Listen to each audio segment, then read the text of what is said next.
ლუკა გოგიტაძე 12 წლისაა და უკვე 30-მდე ჯაზ მუსიკისა და კლასიკური მუსიკის ავტორია.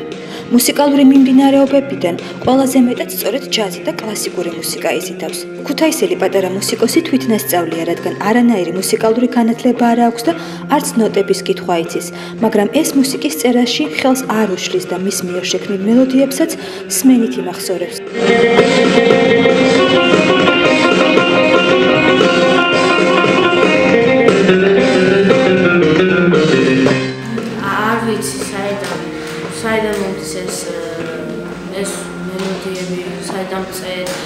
ლუკა მუსიკის წერის გარდა ხატავს კიდეც, საკუთარი ნამუშევრებიდან ერთ-ერთს გამოარჩევს, სადაც უხელო მხატვარი პირით ხატავს. ლუკას თქმით, ამ ნახატის სათქმელი ისაა, რომ შეუძლებელი არაფერია.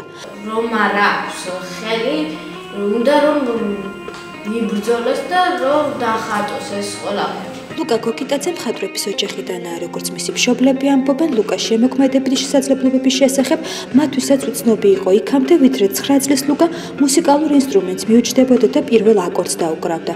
ქუთაისში ლუკას შესაძლებლობებს ფენომენალურად აფასებენ და დიდ მომავალსაც უწინასწარმეტყველებენ. ეს ბავშვი არის ფენომენი, მე ასე ვიტყოდი.